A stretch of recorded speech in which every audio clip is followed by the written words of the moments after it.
अशा व्यक्तीला गंधर्व म्हणावं, देव म्हणावं, सिद्धपुरुष म्हणावं किंवा शिवाजी महाराज म्हणावं. दिग्पाल सर महाराजांबद्दल बोलायला लागले की मी भावुक होतो.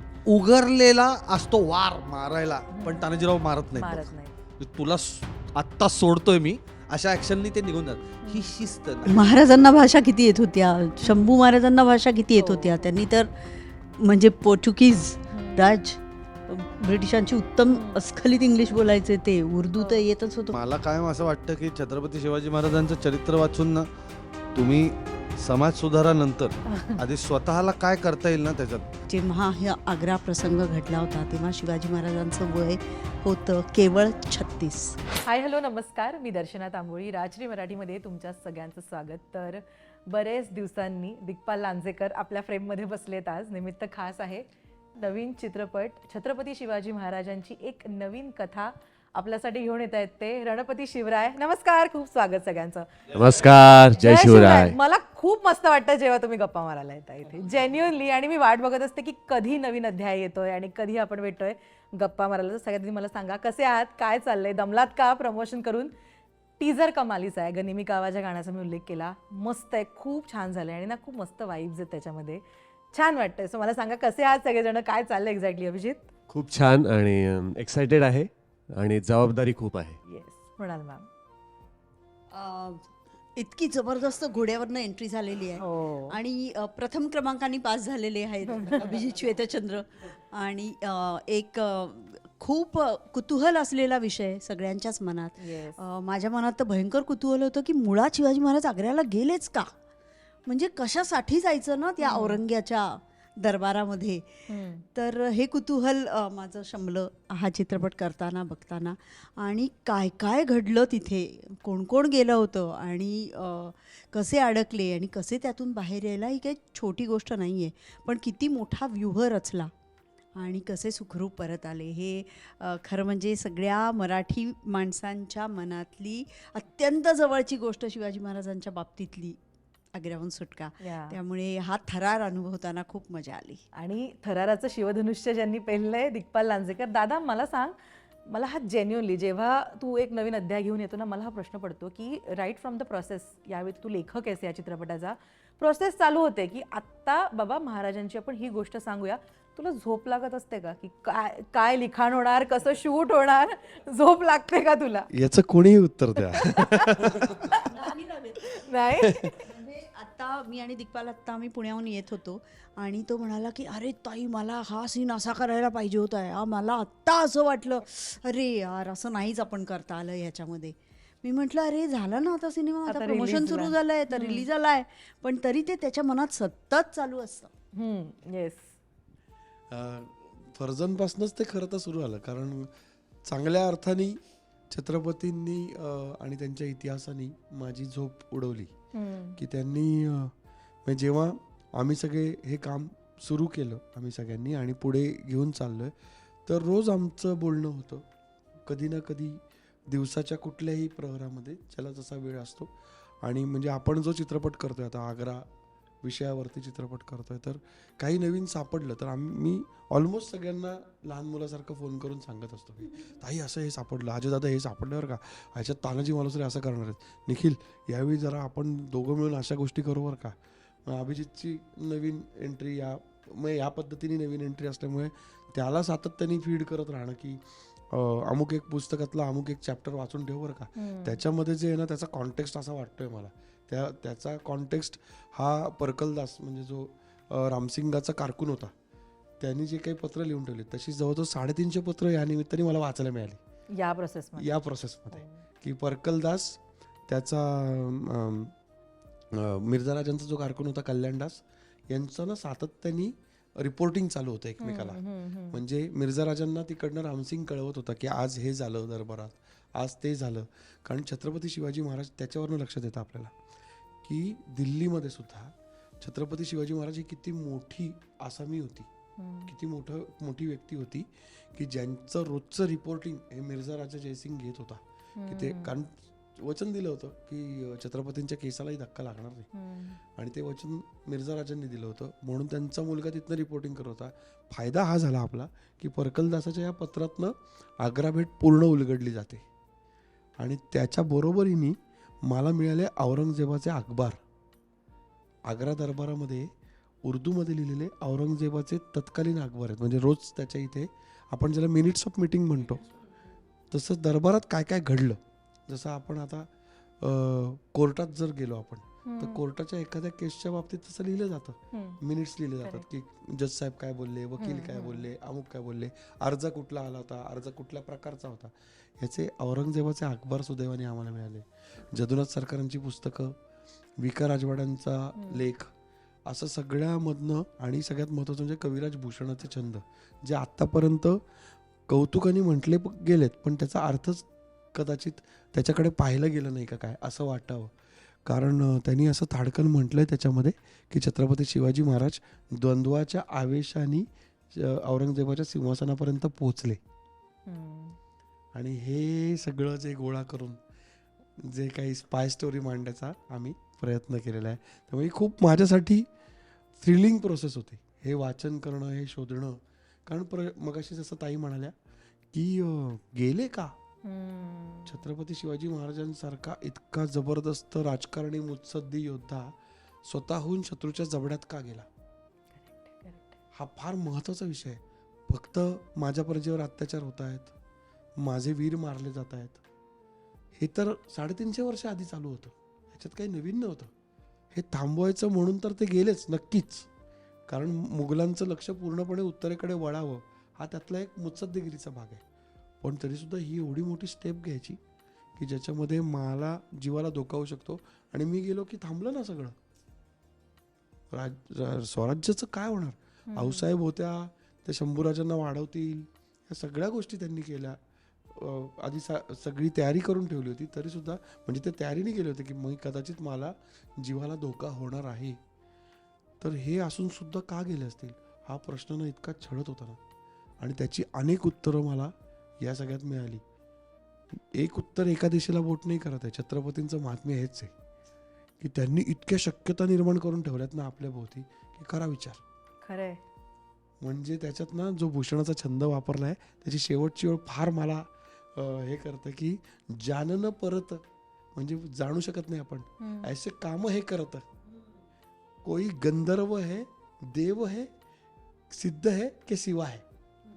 म्हणजे जे जाणूच शकत नाही आपण असे काम करू शकतो, अशा व्यक्तीला गंधर्व म्हणावं, देव म्हणावं, सिद्ध पुरुष म्हणावं किंवा शिवाजी महाराज म्हणावं, असं कविराज भूषण म्हणतो. आम्ही तो छंद वापरलाय त्या संपूर्ण सिनेमाच्या पार्श्वसंगीतामध्ये. तर असं त्यांनी करून ठेवलं या आग्रा या प्रकरणाभोवती. आणि ते गूढ आहे ना ते विविध अंगांनी. आणि मला तुझ्या इथे जाणीवपूर्वक त्याचा उल्लेख करायला आवडेल, कारण तुझं ही जी सदर आहे आणि आपलं राजश्री मराठी चॅनल आहे हे फार आवर्जून बघितलं जातं. विशेषतः तुझा कॉलम बघितला जातो. तर त्याच्यामध्ये चित्रपटाच्या मेकिंगमध्ये ना व्हांटेज पॉईंट नावाची एक गंमत असते. स्क्रीन प्ले रायटिंगमध्ये व्हांटेज पॉईंट पद्धतीने एखादा सिनेमा लिहिला जातो.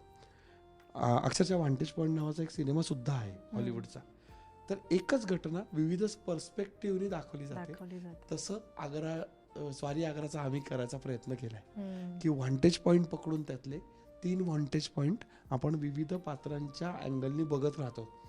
आणि आपण प्रत्येक वेळी तितकेच मनोरंजन तर होतंच आपलं, तितकेच त्याच्यात अडकून जातो, तितकेच स्तिमित होतो, तितकेच चकित होतो की अरे या लोकांनी काय काम करून ठेवलंय आणि आपण अजून त्याच्या पार जात नाही.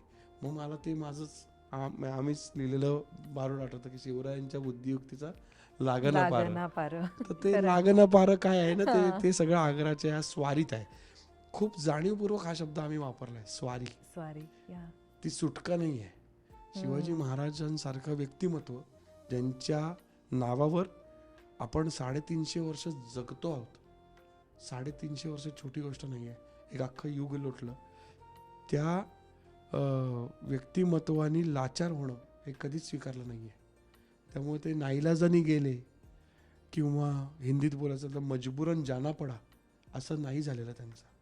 छत्रपती शिवाजी महाराज गेले म्हणजे काहीतरी नक्की डोक्यात होतं, डोक्यात होतं. राईट. हे मांडण्याचा प्रयत्न ह्याच्यात केलाय. क्या बात. आणि गनिमी गावा ज्या गाण्याचा मी उल्लेख केला त्याच्यात सुरुवातीलाच एक हमारे भगवान की पूजा चल रही आहे ऍप्ट. मला म्हणजे आता पुढे काहीतरी छानच आहे हे त्या एका वाक्यावरनं कळलं. आणि सुभेदार अर्थात प्रेक्षकांची खूप आवडती व्यक्तिरेखा आहे ही, तानाजी मालुसरे. आणि पुन्हा एकदा या चित्रपटाच्या निमित्तानं आता माहीत नाहीये हे कुठलं रूप आहे तानाजींचं. राईट दादा, काय रिव्हील करायला आवडेल? थोडंसं वेगळ्या पद्धतीने लिहिलेलं आहे यावेळेस दिग्पालनी. म्हणजे थोडासा अगदी स्पॉइलर द्यायचं झालं तर ह्याच्यातली भूमिका ही तानाजींची. मला ॲक्च्युली ह्या चित्रपटाचे स्क्रिप्ट वाचताना आधी निनाद काका बेडेकर आठवले. कारण की मी दिग्पालला 1-2 प्रश्न विचारले की 1-2 ठिकाणी मी राजस्थानी हिंदी बोललोय किंवा राजस्थानी भाषा बोललोय, तर म्हणलं हे कसं, तर कोणी शिकवलं असेल हे, एक्झॅक्टली मला सेम प्रश्न आता पडला की कोणी शिकवलं असेल ना हे. हां. तर अर्थात तेव्हा मला निनाद काका बेडेकर आठवले की त्यांच्या एका लेक्चरमध्ये मॅनेजमेंट स्टुडंट्सना लेक्चर देत होते, तर ते म्हणे की महाराज जर आपण म्हटलं, स्वराज्य म्हटलं आणि स्वराज्याची सेना म्हटलं, तर सेना म्हटलं म्हणजे आर्मी, आणि आर्मी म्हटलं की there has to be some kind of a regime, training. तर त्याच्यात मला त्यांनी आणि खाडकन ते बोललेत की हे सगळी जी होती ना लोक, ते बोलत होते शास्त्रखानाच्या स्वारीबद्दल. आणि ती जी काही मोजकी लोक गेली, दिस रिक्वायर्स मिलिटरी प्रिसिशन. फत्ते शिकसमध्ये पण तू बघितलं असशील तर माझा आणि समीर धर्माधिकारी म्हणजे नामदार खानची लढाई आहे आणि एका ठिकाणी तो शिंग वाजतं खुणेचं, हो, तेव्हा उगरलेला असतो वार मारायला, पण तानाजीराव मारत मारत नाही. नाहीत. तुला आत्ता सोडतोय मी, अशा ऍक्शननी ते निघून जातात. ही शिस्त मोह होतो ना मोहच याला आपण, पण ते नाही करायचं. ही शिस्त आर्मीतच असू शकते, ऑर्डर्स फॉलोईंग. त्यामुळे ते म्हटले की ही सगळी लोक कमांडोज होती. एकच नाव तुमच्या समोर घेतो, पहिलं तानाजीराव मालुसरे हे कमांडो होते. आता जेव्हा कमांडो, आणि ह्या चित्रपटात त्यांनी ते दाखवायचा प्रयत्न केला की how a commando should be आणि how can he be placed anywhere. आता गाजणारा चित्रपट रादर दॅन पॅरा SF. हा, तर ते म्हणजे काय की तो अंडर कव्हरही जाऊ शकतो, तो कोणाच्याही वेशात येऊ शकतो. बरं, त्याचं त्या बाबतीतलं गुरु कोण? तो ऑब्व्हियसली बहिर्जी नाईक. ही जी खुणेची भाषा आहे, हे जे वेगळे डायलेक्ट शिकणं आहे, हे कमांडो कोर्समध्ये येतं. Yes, fighting a war is one skill, पण त्या व्यतिरिक्त पण अनेक स्किल्स असायलाच पाहिजेत ना कमांडोकडे. कुठे अंडर कव्हर जातोय, कुठे कुठलं एखादं रूप घेऊन उभं राहिलाय, आधीपासून बरोबर होते या सगळ्या ह्या 300 लोकांमध्ये. त्यामुळे आधीही बहिर्जी नाईकांच्या बरोबर आग्रा बघून, अच्छा हा माणूस हा आहे का, इथे आहे का, इथे ते आहे का, ही जबाबदारी सुद्धा आहे. सो एक कमांडो म्हणून यावेळेस जास्त ते दिसणार आहेत, कारण की याच्यात आउट अँड आउट आता समोर 10,000 शत्रू आहे आणि लढाई असं नाहीये. ही लढाई ही खूप डिप्लोमॅटिकली लढली गेली. कुठे ॲग्रेशन दाखवलं गेलं, कुठे बॅकफुटवर आले, कुठे कोण माणूस प्लेस केला गेला, का केला गेला, कोणाला भेटायचं काही झालं तर, इतक्या गोष्टींचे विचार असल्यामुळे ही खूप स्ट्रॅटेजिक ओरिएंटेड टीम होती. पण तरीही तिथे कमांडोज का लागणार होते? कारण समजा जर काही जे घडायची शक्यता होती, जे महाराजांना नाही माहिती होतं, की समजा काही झालं तर तलवार उपसून सपासपा मला वाचवणारे पण लोक आजूबाजूला माझे वीर पाहिजेत. आणि यांचीही उलटी ते होती की नाही, राजांना एकटं कसं सोडू आम्ही, म्हणून एक मोठा सीन यावेळी तसा केलेला आहे की जिथे राजांना सोडून बाकीच्यांना अडवलं जातं, तर तिथे ते ॲग्रेसिव्ह होतात ना. तर या दृष्टीने मी जे काही इंटरप्रेट केलं यावेळेस तानाजीरावांची जी भूमिका आहे ती अशी आहे, ती it's more of a spy commando, की जिथे वॉर करणं, मारामारी करणं, hand to hand combat is one skill that the person has. पण त्या व्यतिरिक्त जो जिथे जिथे जिथे जिथे आहे तिथे तिथे ती जबाबदारी त्या कमांडोनी पार पाडणं, हा या फिल्ममध्ये, या चित्रपटामध्ये हा फ्लेवर आहे तानाजीरावांचा. आणि एक छोटासा मुद्दा की भाषा आपण म्हणतो की त्याला ती भाषा कशी काय येत होती, ते कोणाची माणसं होती रे. महाराजांना भाषा किती येत होत्या, शंभू महाराजांना भाषा किती येत होत्या. त्यांनी तर म्हणजे पोर्चुगीज राज ब्रिटिशांची उत्तम अस्खलित इंग्लिश बोलायचे, ते उर्दू तर येतच होतं. म्हणजे संस्कृत पंडित होते, संस्कृतमध्ये त्यांनी. त्यामुळे सगळ्यांना म्हणजे ते भारीच माणसं होती तेव्हाची, आपण काहीच नाही होत्या. येस. आणि जेन्युअनली असं सर्वसामान्यांना प्रश्न पडतात ना की तेव्हा राजस्थानी हिंदी कसं येत असेल, किंवा तेव्हा नाही, उलट तेव्हा फेस टू फेस इंग्लिश ते- बोलणारे ते- इंग्लिश कसं येतं? तेव्हा राजस्थानी येणं जास्त संयुक्तिक आहे, ओके. कारण तेव्हा तशा प्रकारचं आवक जावक चालू होती. म्हणजे महाराष्ट्रामध्ये जे आक्रमण होत होतं मुघलांचं, त्याच्यामध्ये बऱ्यापैकी टक्के सहभाग हा राजपूत सैन्याचा होता.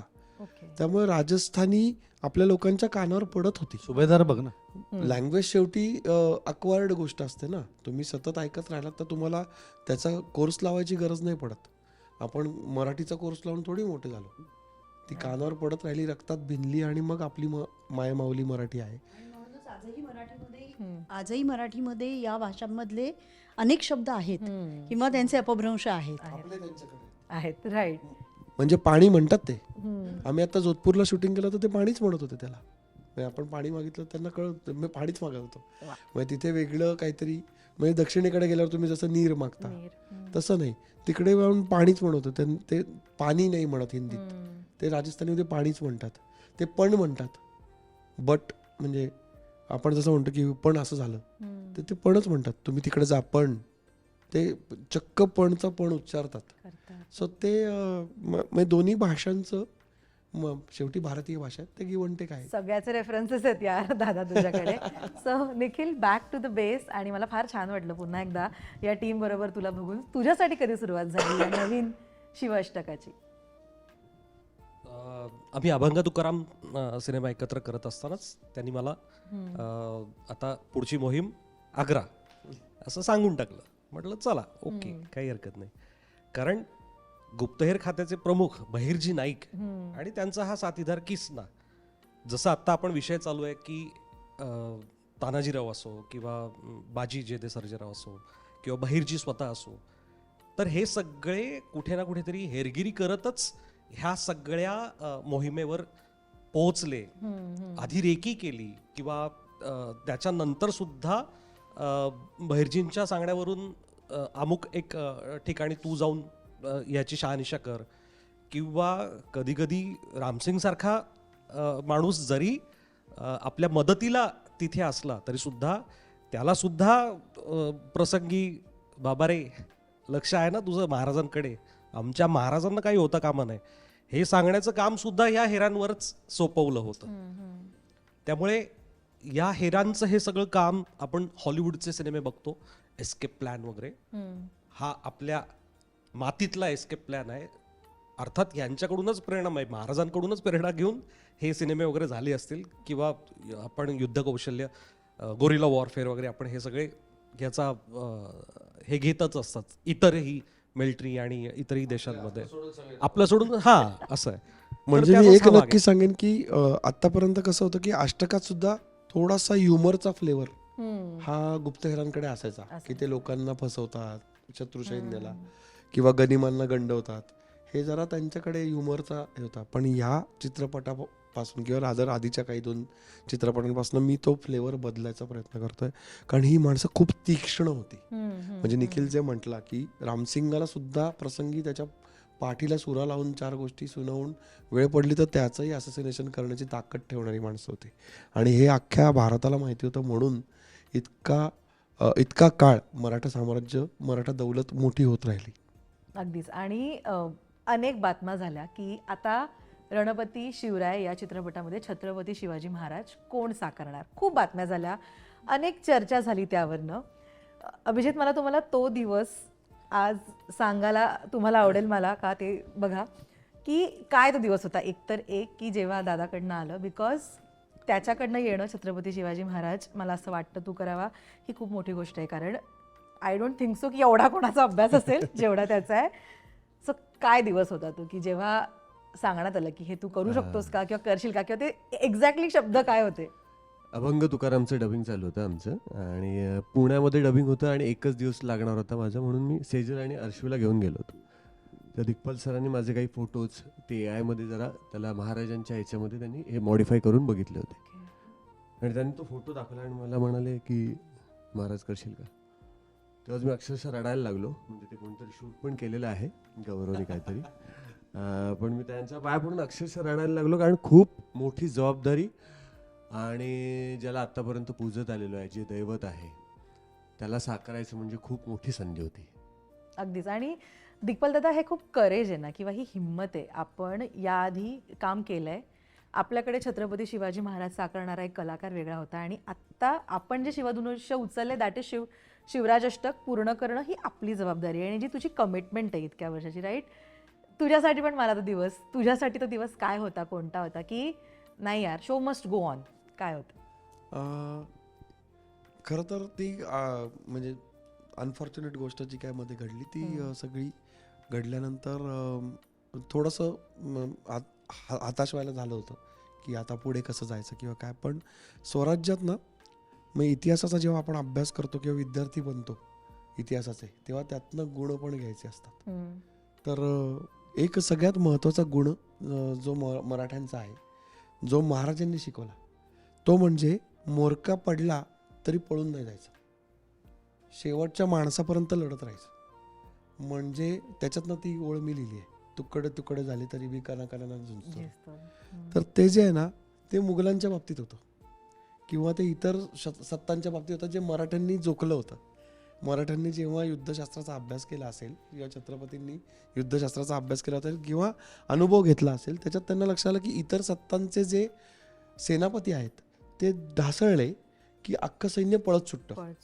मग आपल्या मावळ्यांमध्ये त्यांनी ते रुजवलं की मोरक्या पडला की त्याच्या जागी दुसरा मोरक्या आला पाहिजे. म्हणून कुठल्याही युद्धात तुम्हाला असं नाही दिसत की बाजीप्रभू पडले म्हणून मराठी पळून गेले, असं नाही झालं. तिथे दुसरा कोणीतरी उभा राहिला. मुरारबाजी पडले म्हणून, आता मुरारबाजी जेव्हा पडले ना, तर त्यावेळी तर पुरंदरावर अक्षरशः मोरक्या नव्हता, पण तिथल्या सगळ्या ज्या आपल्या महादेव कोळी किंवा इतर समाजाचे जे लोक आहेत, त्या सगळ्या समाजाच्या सगळ्या सैनिकांनी एकत्र येऊन मोठ बांधली आणि अख्खं मुघल सैन्य झुंजत ठेवलंय. जोपर्यंत महाराजांनी सोडायला सांगितलं नाही गड, तोपर्यंत ते झुंजत होते. तर तोच काहीसा प्रकार आहे की छत्रपती शिवाजी महाराज हे सगळ्यात मोठे आहेत आपल्या सगळ्यांसाठी आणि त्यांचं चरित्र सांगणं हे सर्वतोपरी आमच्या सगळ्यांचं कमिटमेंट आहे लाईफची, जी आपण प्रेक्षकांना दिली आहे, जी शिवरायांना दिली आहे, जी महाराष्ट्राला दिली आहे. आणि त्यासाठी काम करत राहणं एवढंच आपल्या हातात आहे. आणि मग त्याच्यानंतर मग योग्य व्यक्तीची निवड करणं हा भाग आला, ज्याच्यामध्ये सुदैवाने इतकी अनुभवी माणसं माझ्याबरोबर आहेत. ताई आहेत, अजयदादा आहेत, समीर सर आहेत, मित्र म्हणून निखिल आहे, बिपिन आहे, सचिन बिलारे आहे. ते ह्या सगळ्या लोकांना विश्वासात घेऊन त्यांच्याशी चर्चा करून कोण असू शकतं असं म्हणून सुभेदारपासून अभिजित जो आमच्याबरोबर होता, त्याच्या डेडिकेशनमुळे तो डोळ्यासमोर आला. मग जसं अभिजितने सांगितलं तसं त्याचे AIचे सगळे AI वरनं त्याचे काही फोटोज आम्ही तयार करून पाहिले. तो जवळ जातोय असं लक्षात आल्यानंतर त्याला लुक टेस्टला बोलवलं. म्हणजे त्या डबिंगच्या दरम्यान मी एक जरा ती गंमत साधली की सुदैवाने सेजल बरोबर होती, त्याचा मुलगा अर्शिव त्याच्याबरोबर होता आणि तर त्या कुटुंबासमोर म्हटलं हे जाहीर करूया आपण, एक जरा त्यांच्यासाठी मोमेंट बनेल लाईफचा. आणि मी त्याला दाखवलं की मोबाईलमध्ये ते जे काही फोटो होते, त्याला म्हटलं की तुझ्यासाठी एक भूमिका आहे पुढच्या चित्रपटात, ती करायला आवडेल का तुला, जरा उगीच सस्पेन्स वगैरे क्रिएट. आणि मग त्याला दाखवलं तर रडूच लागला. म्हणजे आणि खूप असा इमोशनल आणि हळवा प्रसंग होता आमच्या सगळ्यांच्या आयुष्यात तो. आणि त्याच्यानंतर मग तो तयारीला लागला जोरदार. आणि 2 महिने पुण्यात येऊन राहिला. आमचे गुरु शामराव जोशी, त्यांच्याकडे व्हॉइस कल्चरचं त्यांनी काम सुरू केलं की या महाराजांचा आवाज कसा असला पाहिजे, त्यांची डरकाळी जेव्हा फुटेल आग्र्याच्या दरबारात, तर आता ट्रेलरच्या दरम्यान आपण ते पाहू. त्या ती जी गर्जना फुटेल तेव्हा काय प्रकारचं ग्राउलिंग असलं पाहिजे घशातनं, इथपर्यंत अभ्यास केला. म्हणजे कारण भूषणाचा छंद मी मगासपासून म्हणतोय, त्यांनी असं म्हटलंय एका छंदामध्ये की ठाडेबाई उमर आहे, म्हणजे सगळे उमराव हे त्यांच्या गर्जनेने जागेवर थिजून उभे राहिले आणि कित्येक जण तर मूर्छित झाले. तर हे जे काही भूषणाने म्हटलंय, तो आवाज कसा असेल त्या दरबारातला, याचा विचार करून आमच्या गुरु शामराव जोशी त्यांच्याबरोबर बोलून ते विशिष्ट प्रकारचं ग्राउलिंग डबिंगमध्ये आणि प्रत्यक्ष सीनमध्ये अचीव कर, याच्यासाठी म्हणून लागणारी 2 महिन्याची मेहनत, घोडेस्वारीची मेहनत, उत्तम पर्सनॅलिटी आणि तब्येत तर त्याची आहेच आहे, ती अजून महाराजांच्या पद्धतीने पैलवानी कशी करता येईल याच्याकडे आम्ही डिझाईन केलं. असं सगळं त्यांनी खूप मनापासून 2-2.5 महिने अक्षरशः 12-12, 14-14 तास काम केले रोजचे. आणि मग त्यातनं आता आम्ही नवीन छत्रपती च्या भूमिकेतला अभिनेता घेऊन आलो आहे. आणि सुदैवाने असं आलं की आम्हाला प्रत्येकालाच धाकधूक होती, कारण श्री शिवराज अष्टक आता प्रत्येकाच्या मनातली गोष्ट आहे, तेव्हा प्रत्येकाच्या त्याच्याकडनं अपेक्षा आहेत. आणि आपण जे म्हणतो नेहमी ते आम्ही आता आधी कौतुकाने म्हणायचो, आता ती फॅक्ट म्हणून पण म्हणायला लागलोय की शिवराज अष्टक आता आमचं नाही राहिलं, ते प्रत्येकाचं आहे. आणि प्रत्येक प्रेक्षकाचा, महाराष्ट्रातल्या किंवा जगभरातल्या मराठी प्रेक्षकांचा किंवा शिवभक्तांचा त्याच्यावर तितकाच अधिकार आहे. तर त्यामुळे ते छत्रपती त्यांना आवडले पाहिजेत. आणि सुदैव असं छत्रपतींचा आशीर्वाद असा आमच्या संपूर्ण टीमवरचा की पहिल्या फटक्यात अभिजित आवडला सगळ्यांना. आणि म्हणजे मी काय म्हणतो ते की ती मराठीतली म्हण ती त्यांनी सार्थ करून दाखवली की तो आला, त्यांनी पाहिलं आणि त्यांनी जिंकलं. की तसंच झालं, तो घोड्यावर जसा आला, म्हणजे मी तिथे छंद म्हणत होतो भूषणाचा, मी आणि पुण्याचा तो सौरभ करडे नावाचा आमचा मित्र, तर आम्ही छंद म्हणत होतो. आणि एक क्षण मी त्याला पाहिल्यावरती शब्दच विसरलो की काय म्हणू. आणि मग ते अर्थात प्रसंगावधान आणि स्टेजचा वावर याच्यामुळे म्हटलं मी पुढचे शब्द, पण अक्षरशः डोळ्यात पाणी होतं. आणि मी अजय दादाला दाखवलं त्या दिवशी स्टेजवरनं, कारण तो माझ्या नजरेच्या टप्प्यात होता. बाकीच्यांचं सगळेच भारवलेले असल्यामुळे कोणाचं लक्ष असं इकडे तिकडे नव्हतं, सगळ्यांचं त्याकडे लक्ष होतं. तो जिथे उभा होता ना त्याच्या बरोबर उलट्या बाजूला सूर्य मावळत होता आणि तो भगवा झाला होता, बरोबर त्याच्या समोर होता.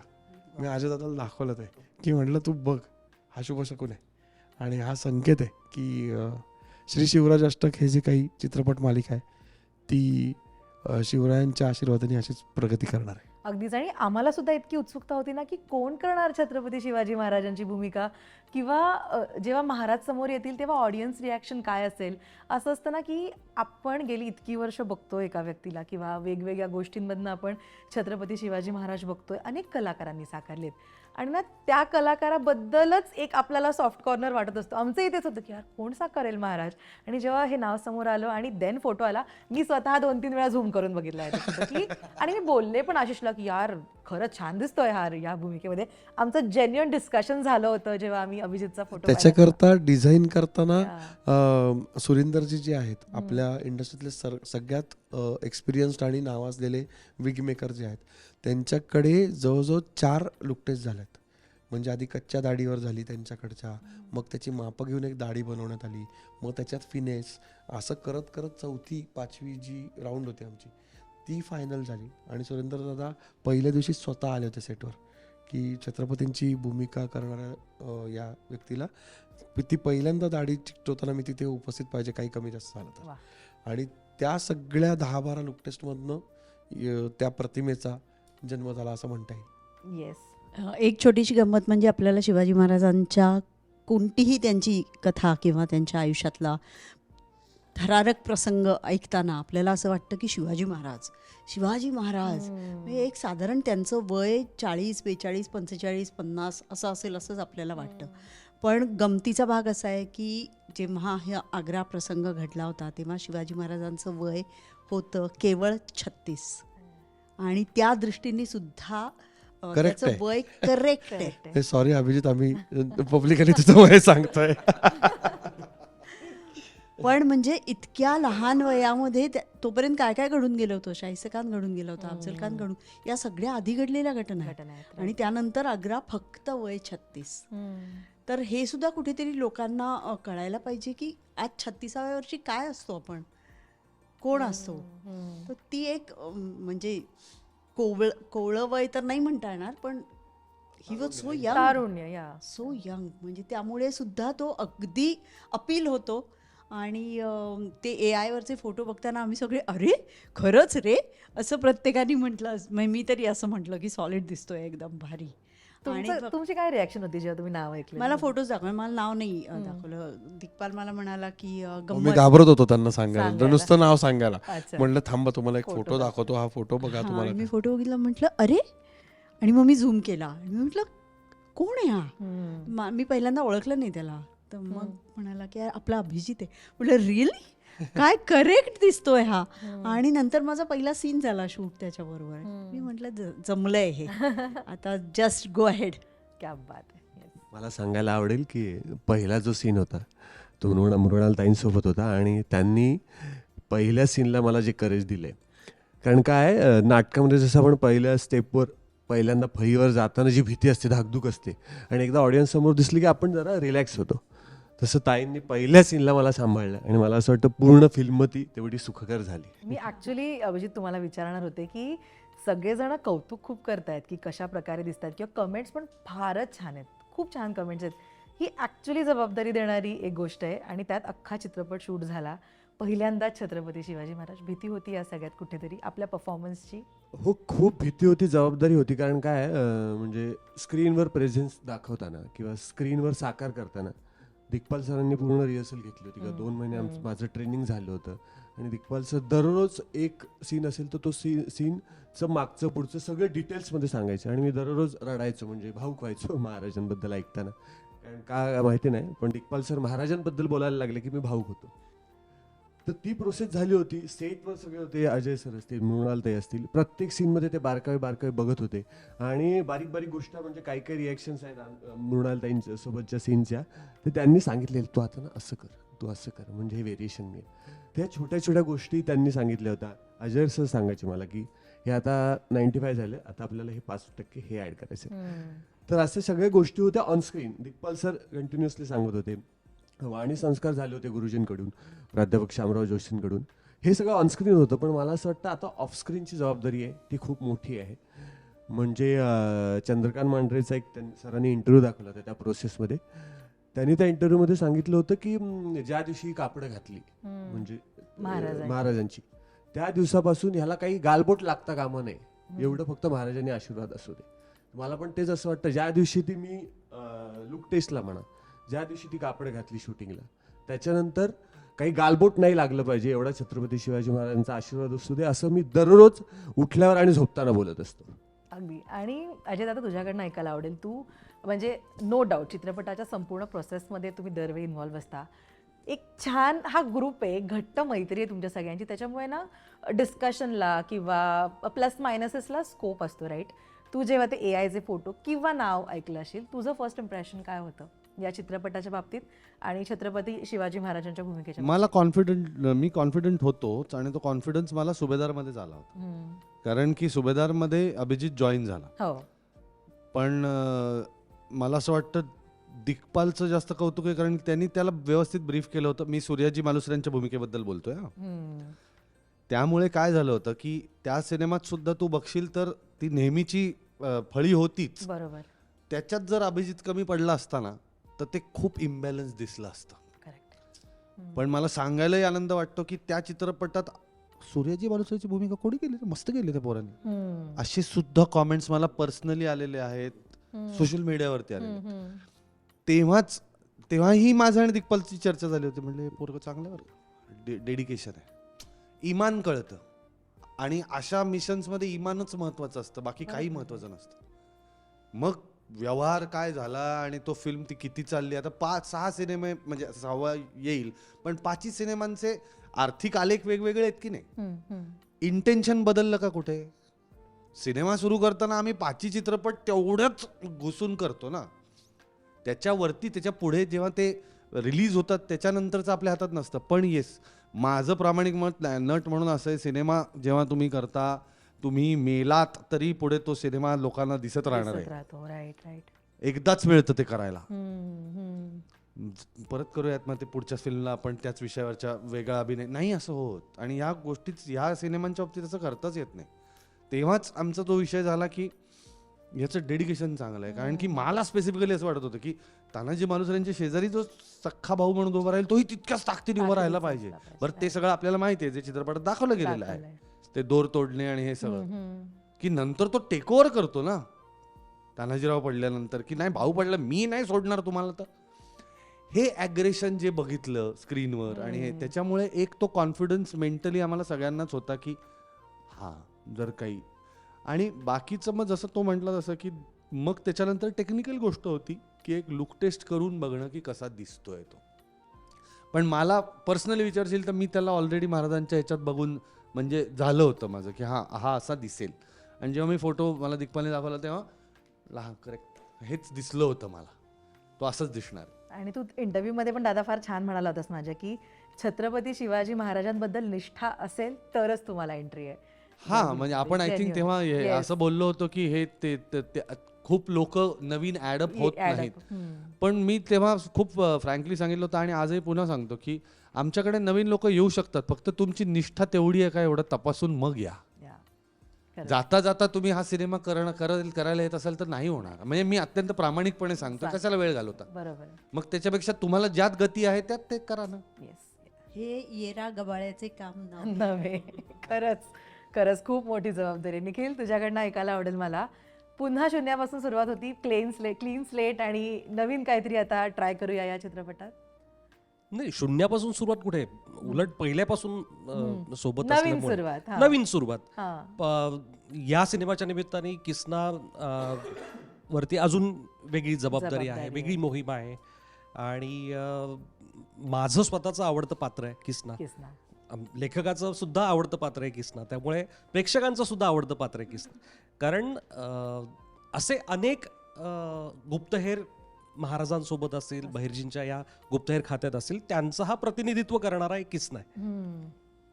कारण तानाजीराव आहेतच, बाजी जयदे सर्जेराव, ही सगळी इतिहासातली मोठी नावं आहेत. हे सगळे सरदार महाराजांसोबत होते विश्वासातले. पण या किसनासारखे असे अनेक होते. त्यातलं एक प्रातिनिधिक स्वरूप म्हणू आपण किसना. त्यामुळे माझ्याकडे बऱ्याचदा असं होतं की प्रत्येक सिनेमामध्ये जी गोष्ट काही आपण म्हणतो ना एक हेरार्की असते, काही गोष्टी जसं तानाजीराव करू शकत नाहीत किंवा त्यांना त्यांच्या सुभेदार असल्यामुळे त्यांना ते सूट करत नाही, अशा काही गोष्टी या किसना ला सोपवले जातात असं लेखकाचं इंटेन्शन असेल. कारण तो असा हेर आहे की जो फ्लेक्झिबल आहे.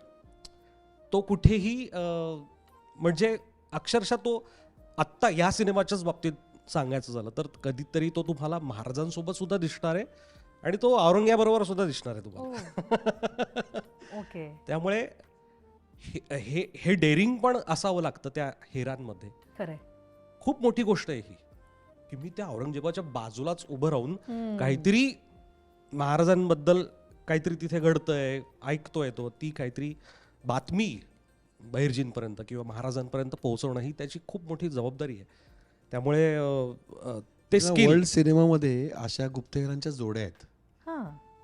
तर जसं शेरलॉक आणि वॉटसन आहे तसं बहिर्जी नाईक आणि किसना आहेत.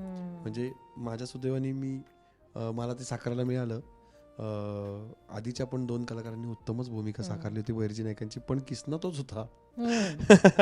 तर पण याच्यात किसना खूप शार्प पद्धतीने वावरतो. म्हणजे तो विनोद पण करतोच थोडे बहुत, पण त्याच्या बरोबरीने तो अत्यंत म्हणजे खूप इंटरेस्टिंग आहेत. म्हणजे गुप्त शस्त्र बाळगणं हे जे काही स्किल किसनाचं त्याच्यात दाखवलंय या नवीन चित्रपटामध्ये की एका नरवरच्या घाटीमध्ये महाराज शेवटचे परत येताना दिसले असा उल्लेख आहे. त्यांच्या बाकीच्या मार्गाचा उल्लेख कुठे सापडत नाही. ते मथुराला गेले आणि तिथनं थेट नरवरच्या घाटीत ते दिसले असा उल्लेख आहे.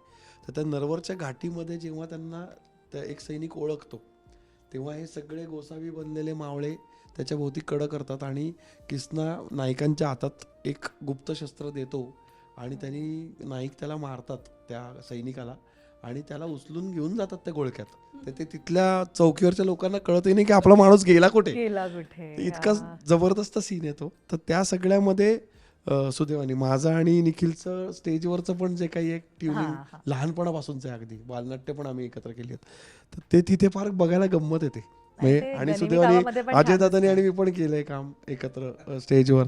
त्याच्यामुळं आमची जी म्हणजे एकाच वेळी थ्रिल हार्टबीट वाढतात तुमच्या म्हणजे आम्ही बनवलेलं असून सुद्धा आमचं बघताना असं होत होतं परवा ट्रायलला बघताना की हार्टबीट वाढल्या तरी पकडतात की काय. आणि थ्रिल पण आहे आणि त्याच वेळेला हा अजय दादा त्याचा एक म्हणजे स्वॅग कॅरी करतो सुभेदारांचा ड्राय ह्युमर आहे त्याच्यामध्ये, एक ड्राय ह्युमर आहे.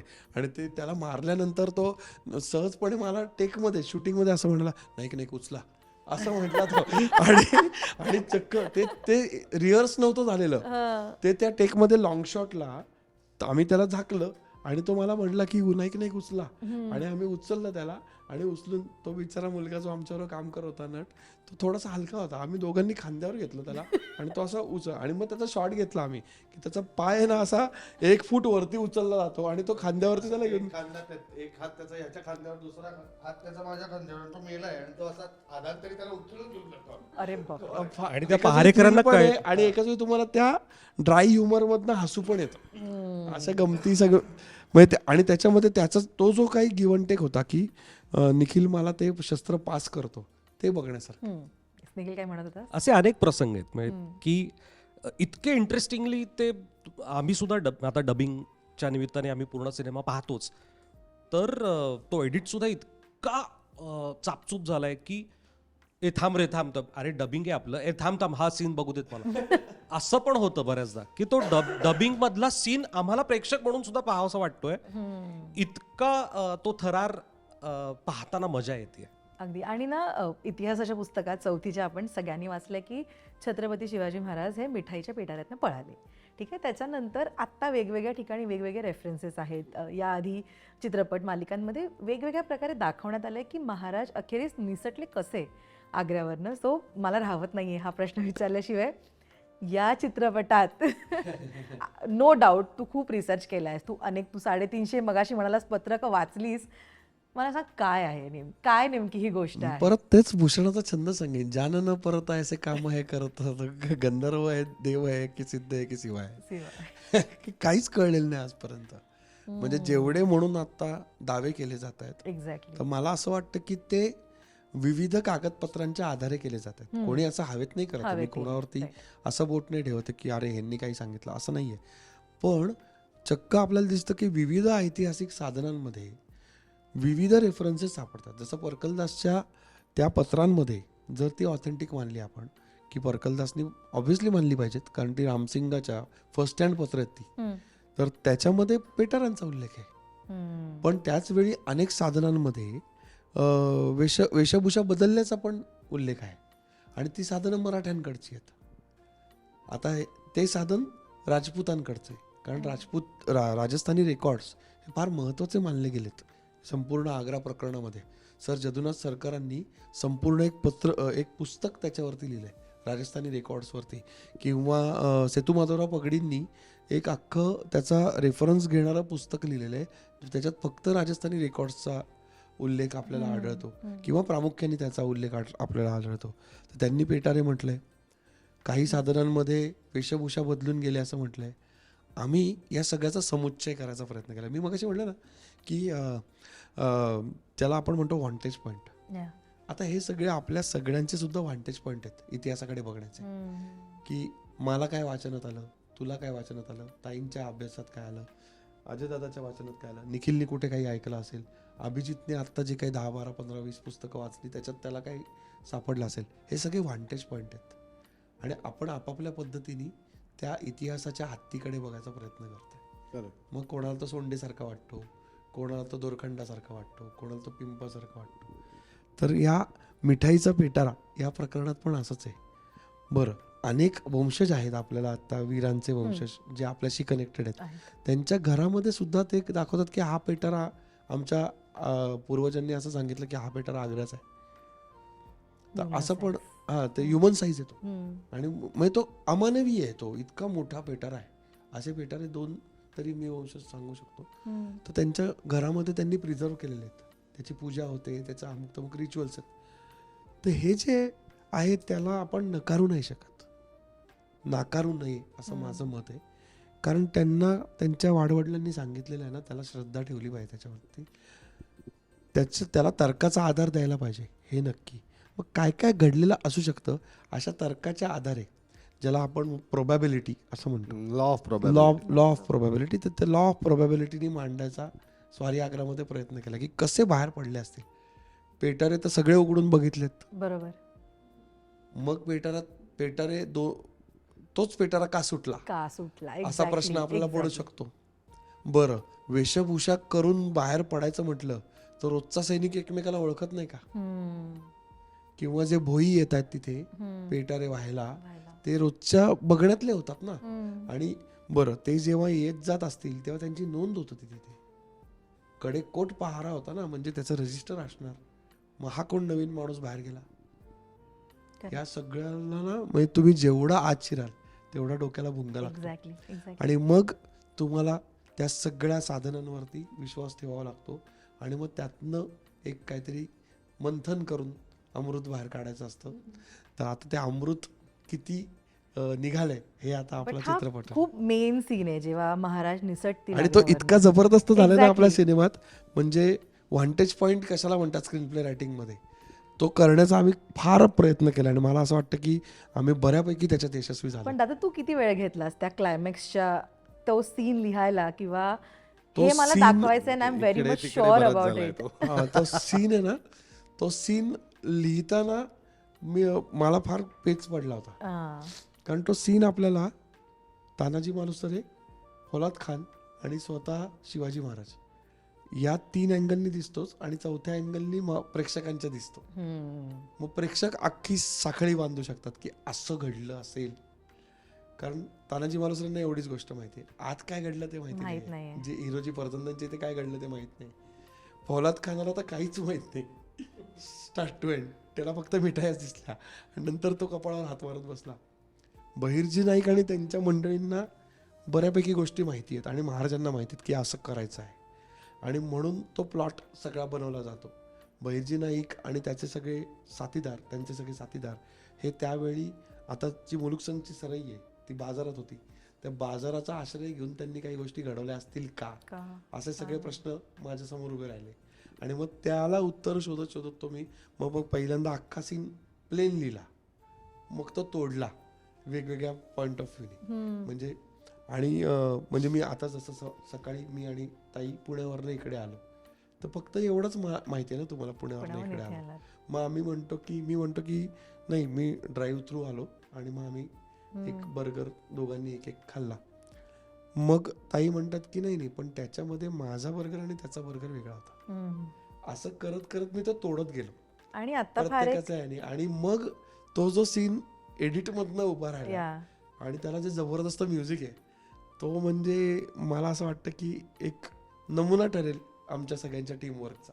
आणि आता फार तू छान उल्लेख केलास की चौथा पर्स्पेक्टिव्ह जो अत्यंत महत्त्वाचा आहे प्रेक्षकांचा, बिकॉज आपण ऐकलेलं असतं, कुठेतरी पाहिलेलं असतं, त्याच्यामुळे आता हेच होणार हे आपण कन्सिडरच करतो. आणि ते कुठेतरी तोडून जे मी लिहिलंय किंवा जे मी वाचलंय ते सादर करणं हा खूप डिफिकल्ट टास्क आहे, बिकॉज ऑडियन्स थांबला पाहिजे त्या सीनसाठी. आता काय होणार, कारण तू आता म्हणालीस ना सगळ्यात महत्वाचा सीन आहे एक. हो आणि मला कायम असं वाटतं की छत्रपती शिवाजी महाराजांचं चरित्र वाचून ना तुम्ही समाज सुधारानंतर आधी स्वतःला काय करता येईल ना त्याच्यात, म्हणजे मी त्यातनं काय शिकवण घेतली की किती थोर राजे होते की आज आपण याच्यावरती चर्चा करतोय, म्हणजे आपल्याला माहिती नाहीये ते कसे आले, आपण अंदाज बांधतोय ना, रहस्यच आहे ते. रहस्य.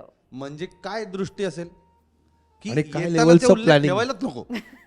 हा. हा किती प्रिसाईज प्लॅनिंग केलंय याचे उल्लेखच नकोत, कारण ते चांगलं आहे ना, चांगलं प्लॅनिंग आहे ना, त्याची कॉपी झाली तर Copy झाली. नकोच ते ना. नकोच. आई गं, एवढा विचार नाही केला कधीच. हा म्हणजे मग म्हणून मी तेवढा विचार म्हणलं केला पाहिजे. कारण काय होतं ना, ट्रेसेस नाही ठेवायच्या. या. शिवचरित्र वाचताना आपण फक्त जय जयकारात रमून जातो. हो हो हा विचार करायला लागला की खऱ्या अर्थाने आपल्याला पटायला लागतं की आपले राजे किती महान होते. म्हणजे जसं ताई म्हणलं की 36 वर्ष वय होतं छत्रपतींचं, तेव्हा त्यांच्याकडनं किल्ले काढून घेतलेत ना सगळे तोपर्यंत. म्हणजे वय वर्ष 16 ते वय वर्ष 36, 20 वर्षात केलेलं जे काम होतं करिअरमध्ये ते सगळं व्हॅनिश केलं. आणि ते सगळं व्हॅनिश केल्यानंतर ते परत आले. आजच्या काळात हे लागू कसं होतं, मी जर समजा एंटरप्रेन्योर आहे एखादा, मी हे एका MBA कॉलेजमध्ये जेव्हा लेक्चरला गेलो होतो तेव्हा सांगितलं, मी एंटरप्रेन्योर आहे, माझं एक स्टार्टअप आहे आणि मी स्टार्टअप करतो आणि एक मोठा उद्योगपती आहे ज्याला त्या स्टार्टअपची आयडिया आवडते आणि तो सगळा बिझनेस त्याचा हायजॅक करून घेतो आणि या बिचाऱ्या मुलाकडे काहीच उरत नाही. हे आजच्या काळात घडलं ना तर तो मुलगा आत्महत्या करेल. खरंय. पण छत्रपती होते ते, त्यांच्याकडनं सगळं काढून घेतलं स्वराज्यातलं ॲसेट, आणि ते काढून घेतल्यानंतर त्यांचा राज्याभिषेक झाला 43व्या वर्षी. त्या 43व्या वर्षी त्यांच्याकडं राज्याभिषेकाच्या दरम्यान जेव्हा आपण नोंद पाहतो तर 323 किल्ले आहेत. म्हणजे 12 किल्ले शिल्लक होते त्यांच्याकडे, तिथपासून 323 किल्ल्यापर्यंत ते पक्ष 7 वर्षात पोचलेत. आणि खरं तर 7 पण नाही, आग्र्याहून परत आल्यानंतर 4 वर्ष त्यांनी शांतीत काढली आहेत. 4 वर्ष त्यांनी फक्त स्वराज्याची ॲडमिनिस्ट्रेटिव्ह घडी बसवलेली आहे, कोणाशीही भांडण केलं नाही. औरंगजेबालाही पत्र लिहिले की माफ करा, मला अडचण होती म्हणून मी तुम्हाला न सांगता निघून आलो, असं पत्र आहे. तर ते सगळे, आणि अत्यंत शांतीत सगळं स्वराज्य पूर्ण घडी बसवल्यावर, ॲडमिनिस्ट्रेटिव्ह सगळी घडी बसवल्यानंतर कुठल्याही त्यांनी शत्रूशी भांडण नाही केलं त्या काळात. आणि सगळ्यांना पत्र पाठवून सुरूख ठेवला, हे ठेवलं, आणि ते बसवल्यावर 3 वर्षात जो धडाका लावलाय, खरं सांगता 3 वर्षात जवळजवळ 321 किल्ले त्यांनी जिंकले किंवा बांधले. जे काय सिंधुदुर्ग बांधणीतच होता तेव्हा. आणि सुरुवात कोंढाणा. सुरुवात कोंढाणा. तर हे जे 3 वर्षात 300 किल्ले म्हणजे काय ॲव्हरेज, काय ॲव्हरेज आहे? 100 किल्ले एका वर्षात. म्हणूनच मी म्हणतो ना की आज आपण आपलं आयुष्य संपतं, आपण एक 1 BHK मिळवतो हो. आपल्या आयुष्यामध्ये, खूप कष्ट करून साचवून अमुक तमुक. हा विचार करायला लागला ना की छत्रपतींचं महानता जी आहे छत्रपतींची ती कळायला लागते. म्हणून मला असं वाटतं की हा विचार, हा अँगल जो अजय दादा म्हणला ना, हा अँगल लावून बघायला पाहिजे. म्हणजे आपण असं ती ऐतिहासिक घटना आपण जय जयकार करून सोडून देतो नाही. त्यात इतिहासातनं शिकणं म्हणजे काय, तर ते की माझं एक ध्येय आहे, आणि मग ते ध्येय समजा अडचणीत आलं तर मला ते दुप्पट ताकदीने सहकाऱ्यांच्या मदतीने उभं करता आलं पाहिजे. ते आग्रा प्रकरण आपल्याला शिकवतं असं मला वाटतं. 18,306 दिवसाच्या आयुष्यात फक्त आणि फक्त संघर्षच होता. एव्हरीवेअर, प्रत्येक पॉइंटवरती फक्त अडचणींची सामना केलेला आहे आणि त्याच्यातनं गेलेले आहेत. त्यामुळे शिवचरित्र वाचणाऱ्यांनी कोणी आत्महत्येचा विचारच नाही. खरंच जर तुम्ही ते एवढ्या घुसून जर वाचलात ना, तुम्हाला आत्महत्येचा विचार सुद्धा शिवणार नाही. म्हणजे आपल्यासाठी ज्या अडचणी आहेत आत्ता या लेवलच्या, त्याच्यापेक्षा कैक पटीने जास्त अडचणी, जेव्हा टेक्नॉलॉजी नव्हती, जेव्हा इतर काही गोष्टी किंवा साधं आयुष्यात सुकर नव्हतं, त्या काळातल्या अडचणींवर मात केली यार. म्हणजे आग्रा प्रकरण जेव्हा आपण म्हणतो, काय प्रेशर असेल. प्रत्येक क्षणाला कुठूनही 3,000 माणसं आत घुसतील आणि आपले 300 जणांचे तुकडे करतील, हे प्रत्येक क्षणाला माहिती आहे त्यांना. झोपत असतील का नाही 2.5 महिने, 2.5 महिने होते. या ह्युमन आस्पेक्टचा विचार यात मांडायचा प्रयत्न केलाय. यात महाराज हाळवे देखील होतात, कवींद्र परमानंद त्यांच्या बरोबर आहेत, शिवभारत लिहिणारे. मी ती एक संधी साधली की महाराजांनी काय काय सांगितलं असेल त्यांना लिहायला. आणि मग तिथे महाराज म्हणतात की आजच्या रात्रीचा संवाद लिहायचा नाही, कारण ते संभाजी राजांना बघून हळवे झालेत की या लेकराला घेऊन आलोय मी. खरं माझ्या आईला मी शब्द दिलेला आहे की मी यांना सुरक्षित परत आणीन, आणि आता मला कळत नाहीये की खरंच जाणार आहोत का नाही. आणि सकाळी सकाळी हा लहानगा जाऊन थेट औरंगजेबाला धमकी देऊन आलाय की आम्ही तुला नाही घाबरत, आम्ही आई भवानीला आणि प्रभू श्रीरामाला घाबरतो. तर हे म्हणणारे संभाजी महाराज आहेत, ते तिथे दिसतात आपल्याला. आणि मग त्या लहानग्याला तिथे कळलं की ते तेज आहे, ते विजू नाही द्यायचंय. आणि 36 वर्षाचा तरुण आहे हा फक्त. काय प्रेशर असेल खरंच. हे याचा विचार मांडला गेला पाहिजे असं वाटतं. तो मांडण्याचा प्रयत्न आम्ही केला. म्हणून तिथे प्रत्येक जण तुम्हाला प्रेशरमध्ये दिसतो. हां, ते वातावरण हलकं करायला कधीतरी नाईक गंमत करतायत वगैरे असं घडतं, पण प्रत्येक संवाद प्रेशरमध्ये आहे. कारण असेल ना प्रेशर, कसं काय नसणार. मेले असते तिथे बरोबर आहे. कधीही 30-35 हजार लोक आत घुसले असते आणि खडाखड तुकडे केले असते. हे न होऊ देता सगळ्या माणसांना जिवंत परत आणलंय. कोणाचं बलिदान नाही झालं त्याच्यात. केवढं मोठं क्रेडिट आहे. महान काय आहेत आपले राजे, तर ह्या ह्युमन आस्पेक्टनी त्याच्याकडं बघायला पाहिजे असं वाटतं. अगदीच. आणि ना या सगळ्यामध्ये छत्रपती शिवाजी महाराजांच्या पाठीशी असणारी जिजाऊ, खरं तर जिजाऊ स्तुती जेव्हा गेल्या चित्रपटामध्ये ऐकली होती, करेक्ट वर्णन आहे जिजाऊंचं. काय लिहिली आहे ती, म्हणजे कधी बोललो नाही आपण त्याबद्दल, पण ती काय लिहिली आहे ती अजूनही माझ्या प्लेलिस्टमध्ये मी ऐकते. मला इतकी आवडली आहे ती. आणि ना दरवेळी मृणाल मॅम मी तुम्हाला विचारते की यावेळी जिजाऊंचं माइंडसेट काय आहे किंवा यावेळी जिजाऊ काय सांगतायत शिवबाला? यावेळेला खूप हळव्या झाल्यात. हम्म. एकतर वय होतं हम्म. आणि दुसरं म्हणजे लेख तर गेला. फार सुंदर डायलॉग लिहिला आहे दिग्पालने की तुम्हाला 16व्या वर्षी स्वराज्याच्या कामासाठी वाहिलं आणि पुन्हा कधीही असं म्हटलं नाही की इथे जाऊ नको, याच्याशी लढू नको, इथे धोका आहे. तर तू जाणार हे मला माहिती आहे. हम्म. तू अशी जोखीम पत्करणार, कुठेही जाणार, सिंहाच्या गुहांमध्ये किंवा सापाच्या वारुळात हात घालणार. पण यावेळेला बारक्याला कशाला घेऊन जातोयस? हम्म. ते कोवळं आहे अजून, त्याला अजून काही समजत नाही आहे, त्याला अजून सगळे धडे गिरवायचे आहेत आणि तेव्हा तू त्याला कसं घेऊन जाणार आणि कसं सुरक्षित परत आणणार? हे कोणतं राजकारण आहे? हम्म. आम्हाला एका वेळेला 2-2 वेळा हे सगळं सहन करायचं 2-2 माणसांसाठी आणि बाकीची सगळी 300 लेकरं पण माझीच आहेत ना. हम्म. त्यांनाही घेऊन चाललायस आणि तिथे तो औरंग्या काय माहिती आहे, हे सापाच्या वारुळात हात घालणार 100 अफजल खान एका थेंबात मरतील असं. असं विष आहे त्या औरंग्यात. हम्म. तर तिथे तू जातोयस आणि त्याला घेऊन जातोयस आणि हे काही मला सहन होणार नाही. आणि खरोखरच एक अत्यंत व्याकुळ झालेली आई आपल्याला याच्यामध्ये बघायला मिळते. म्हणजे आत्ता 2.5 महिन्याचा उल्लेख झाला की 2.5 महिने आपला मुलगा आणि आपला नातू आणि तशीच जीवाभावाची 300 माणसं ही कुठे अडकली आहेत. जिजाबाई साहेबांनी आग्रा बघितलं होतं का? मला माहीत नाही, बहुतेक नाही.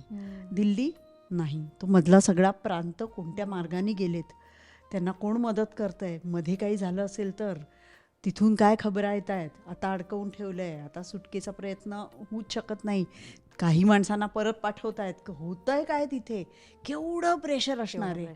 म्हणजे एक आई म्हणून मी याच्याशी खूप रिलेट करते की आज विराजस 8 वाजता येणारी सांगून गेला आणि आला नाही की माझी काय अवस्था होते. 1000 वेळा फोन करावा असा वाटतो, करते, मेसेज करते, क्वेश्चन मार्क्स पाठवते, कुठे आहेस कुठे आहेस. हे तर आजच्या काळात माझी ही अवस्था आहे. ती काय बाई सहन करत असेल आणि किती वेळा. शास्ता खान झाला, तो अफजल खान झाला, परत आता आग्र्याला गेलाय, मध्ये कितीतरी लढाया अशा झालेल्या आहेत. फक्त जिजाबाई साहेबच नाही तर या 300 माणसांच्या सगळ्यांच्या घरातल्या सगळ्या स्त्रिया ह्या देव पाण्यात ठेवून बसले असतील की काय घडतंय माहिती नाही, काय होणारी माहिती नाही आणि येतील का नाही माहिती नाही, पण येतील हा कुठेतरी विश्वास होता आणि श्रद्धा देवावरचा खरं एक विश्वास. येस. अभिजित, जेव्हा एवढा होमवर्क क्लिअर असतो ना तेव्हा सेट असतं सेटवर गोष्टी की आपल्याला काय करायचंय, काय परफॉर्म करायचंय. पण मला सांग, या सगळ्या प्रोसेसमधनं नो डाऊट पडद्यामागे खूप मेहनत घेतली असेल तुम्ही, पण काय सगळ्यात जास्त डिफिकल्ट गेलं? डिफिकल्ट गेलं मला तेच म्हणतो मी, ऑन स्क्रीन हे सगळे होते सांभाळायला. मला डिफिकल्ट गेलं, आता तुला सांगतो की मला स्वतःला सावरणं डिफिकल्ट गेले. कारण मला असं वाटत होतं मी जगत होतो आणि मी असे 2 सीन आहेत की त्यावेळेला मी खूपच इमोशनल झालो. म्हणजे जेव्हा हिरोजी थांबतात, हिरोजी म्हणतात की आम्ही थांबतो म्हणून, आणि शंभूराजांना जेव्हा पाठवायचं असतं तेव्हा मी एवढा इमोशनल झालं. कट झाल्यानंतर पण मी रडत होतो. आणि मग तो आयान म्हणून जो शंभूराजांचा रोल करतोय तो आला, म्हणाला, तो मला एकतर कधीच नावाने हाक मारलं नाही त्यांनी किंवा दादा हाक मारलं नाही, तो नेहमी आबासाहेबच म्हणायचा. तो म्हणाला, आबासाहेब रडू नका ना, तुम्ही खरंच रडताय, सीन कट झाला, आबासाहेब तुम्ही रडू नका. खूप गोड मुलगा आहे तो पण. आणि मग मला असं ते स्वतःला सावरणं मला खूप डिफिकल्ट गेलं. कारण जसे सीन्स होत होते, ते प्रसंग घडत होते, तर मला महाराज आठवत होते की त्यांनी त्यावेळेला काय, हे तर आम्ही परफॉर्म करत होतो, पण त्यावेळी त्यांनी काय, ते त्या कुठल्या मार्गातून ते गेले असतील. त्यामुळे इमोशनली स्वतःला कंट्रोल करणं हे खूप कठीण होतं. अगदीच. आणि ना छत्रपती शिवाजी महाराजांबद्दल किंवा त्यांच्या अध्यायांबद्दल आपण बोलू तेवढं कमी आहे. जसं मी ह्याला विचारलं, मला सगळ्यांकडनं ऐकायला आवडेल, दिग्पाल दादा तुझ्याकडनं सुद्धा. स्वारी आग्रा, रणपती शिवराय या चित्रपटामधली एक एक गोष्ट मला सांगा की जी इतकी कठीण होती की आता त्याच्यामुळे पुढच्या आपल्या कामाचं प्रेशर आलंय, तर ती कोणती होती? लेखकापासून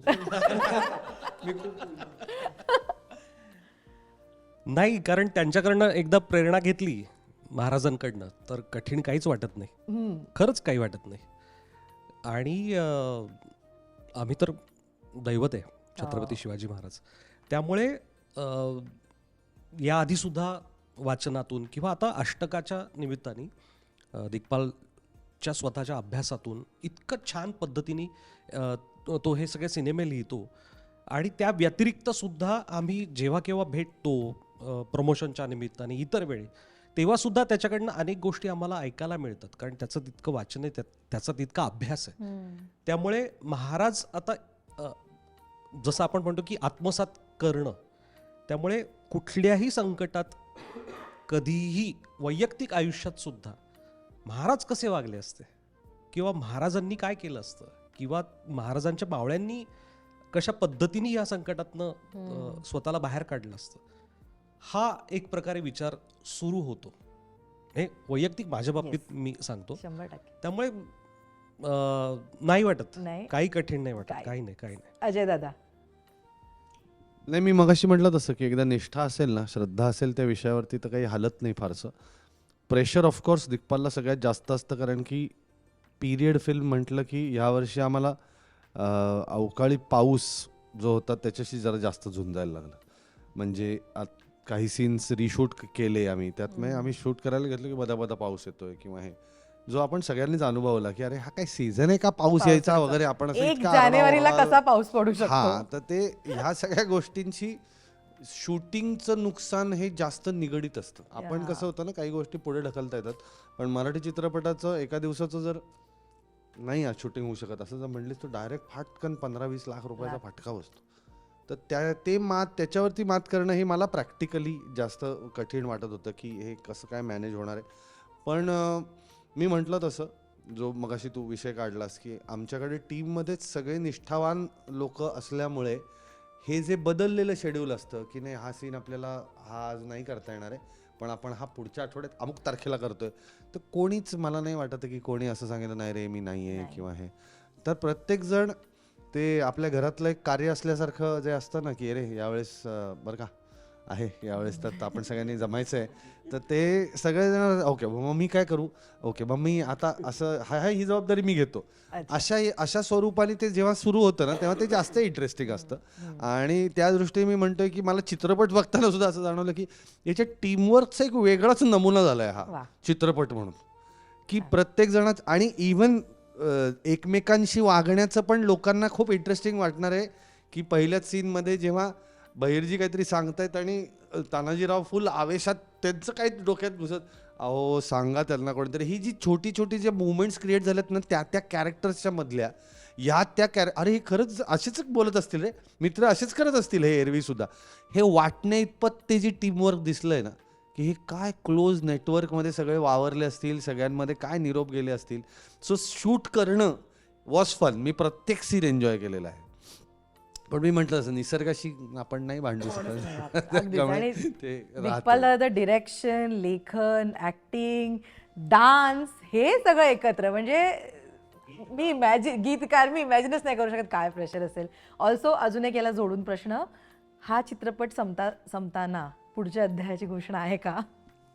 ते चित्रपटात बघा आणि खूप आवडणार आहे ते तुम्हाला. त्यासाठी चित्रपट बघा. प्रेशर असं आहे की ह्या चित्रपटात आग्रा या शहराची गोष्ट आहे, मुघलांची राजधानी, आणि त्यामुळे खूप स्केल आम्ही त्याचा वाढवला सेट्स वाईज, किंवा ज्याला आपण स्टोरी कॅनव्हास म्हणतो तो पण आम्ही खूप मोठा घेतलाय. म्हणजे महाराष्ट्राच्या अलीकडच्या बॉर्डरपासून ते राजस्थानच्या पलीकडच्या बॉर्डरपर्यंत, म्हणजे पौरच नावाचं एक संस्थान त्या काळी अस्तित्वात होतं, तिथपर्यंत बहिर्जी नाईक कसे जाऊन पोचले आणि तिथल्या राजांची मदत कशी घेतली. तर त्याकरता चक्क वाळवंटात जाऊन शूटिंग केलंय आम्ही, उंटावरनं वगैरे फिरताना दिसणार आहेत तुम्हाला मावळे. तर आणि तर हे जे स्केल अचीव झालंय, म्हणजे जेवढ्या आत्ता एक्सपर्ट्सनी सिनेमा पाहिला, तुला माहिती आपली पद्धत आहे की आपण एक्सपर्ट्सना आधी दाखवतो जेणेकरून कुठलाही वाद उद्भवू नये, कुठली निगेटिव्ह चर्चा उद्भवू नये, फॅक्ट चेक साठी आपण दाखवतो. तर सगळ्यांचं म्हणणं असंच की अरे केवढा मोठा सिनेमा केलाय. तर हे प्रेशर आता खूप राहील की याच्यापेक्षा मोठा पुढचा सिनेमा दिसला पाहिजे. आणि त्यामुळे हा सिनेमा करतानाच ते जाणवतं की खूप चांगल्या लेवलला अचीवमेंट झालेली आहे. आता पुढे महाराज ठरवतील कसं न्यायचं तेच दाखवतात मार्ग. म्हणाल मॅम. शिवाजी महाराजांचं जर चरित्र पाहिलं तर 15व्या वर्षी घेतलेली शपथ, शाहिस्ते खान झाला, अफजल खान झाला, सिद्दी जोहर झाला, पन्हाळ्याची सगळी कहाणी, आणि आता आग्रा. चढत्या क्रमाने हे सगळी भाजणी आमची भाजली आहे आत्तापर्यंतची. याच्या पुढचा सिनेमा ह्याच्याहून भव्य दिव्य आणि वेगळाच असणार याबद्दल काहीही शंका नाही. पण मला एक गोष्ट मुद्दाम नमूद करावीशी वाटते की इतक्या निष्ठेनी, इतक्या प्रेमाने आणि डोळस भक्तीनी महाराजांविषयी 8 चित्रपट करू असं ठरवणं आणि ते पूर्णत्वाला नेणं ही अजिबात सोपी गोष्ट नाही.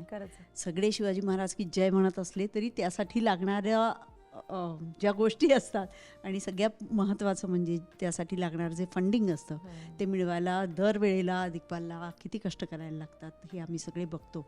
त्यामुळे महाराजांना जसं अनेक आपत्तींचा सामना करायला लागला तसंच अनेक आपत्तींचा सामना करत आमची टीम ही शेवटी कळसाध्यायाकडे जाईल याची मला नक्की खात्री आहे आणि त्यासाठी दिग्पालचं खूप मनापासून कौतुक आहे. येस. अभिजित, एकदा मला सांग की गेली बरीच वर्ष तू इंडस्ट्रीमध्ये काम करतोयस आणि नो डाऊट तू वेगवेगळ्या प्रोजेक्ट्समध्ये काम केलंय, पण इतकी मोठी भूमिका यायला किती वर्ष लागली आहेत तुझ्याकडे?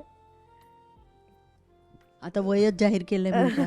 किती वर्षांनी करिअरच्या ॲक्च्युली? 2010ला सुरू केलं होतं मी. म्हणजे 10 ते आता किती 26 सुरू झालं, 15 वर्ष लागली. मला असं वाटतं की शूटिंगच्या सुरुवातीला आम्ही रायगडवर गेलो होतो आणि शूटिंग संपल्यानंतर पण 1 जानेवारीला मी रायगडवर गेलो. रायगडवर गेल्यानंतर त्या समाधीला जेव्हा डोकं टेकलं आणि समाधीला महाराजांना सांगितलं की हे जे काय कार्य हाती घेतलेलं आहे ते तुम्ही छान पद्धतीने पुढे न्या, तेव्हा माझ्या डोक्यावर हात आला एक लहान मुलाचा. मी पटकन बघितलं की लहान मुलगा होता डोक्यात. तर मला तिथे काय माहिती नाही, पण मी हे सगळं मानतो, मी श्रद्धा आहे, भक्ती आहे, पण मला असं झालं की महाराजांनी आशीर्वाद दिला, आता काय मागे वळून बघायला नको. मला फक्त वाईट आणि टेन्शन एका गोष्टीचं येतं की मी सरांसोबत राहिलेलो आहे, ते दिवस रात्र एवढी मेहनत करत असतात की त्याचं वाईट वाटतं की ते थकत नाहीत, दमत नाहीत. माझ्या रूममध्ये राहायचे ते रात्र 2-2, 3-3 तास फक्त झोपतात, सकाळी उठून परत सेट होत असतात. दुसऱ्या दिवशी संपल्यानंतर दुसऱ्या दिवसाची तयारी असते. मी 2 महिने होतो तर मी सरांसोबत असो 2 महिने पुण्यामध्ये तेव्हा पण. तर ते स्क्रिप्टवर त्यांचं कंटिन्यू वर्क चालू असायचं आणि असं आपल्याला वाटेल की नाही आता 2 वाजता झोपतील, नाही 2-4 म्हणजे झोपेचा पत्ताच नाही. तर मला असं वाटतं एक महाराजांनी अजून अजून खूप त्यांना पावर द्यावी आणि असेच उत्तम उत्तम प्रोजेक्ट त्यांच्या हातून होत राहू दे. क्या बात, खूप मस्त. महाराजांनी पावर तर द्यावीच, पण महाराजांनी अधूनमधून स्वप्नात येऊन त्यांना आदेश द्यावा की जरा आता रेस्ट घे दादा.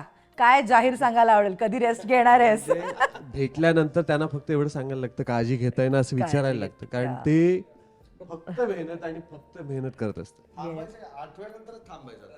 आता नाही थांबायचं. नाही, पण खरंच खूप दिवसांनंतर तुमच्या सगळ्यांना भेटून खरंच खूप मस्त वाटलं. थँक्यू सो मच आणि खूप शुभेच्छा. All the very best. Thank you. काय सांगायला आवडेल का प्रेक्षकांना जाता जाता?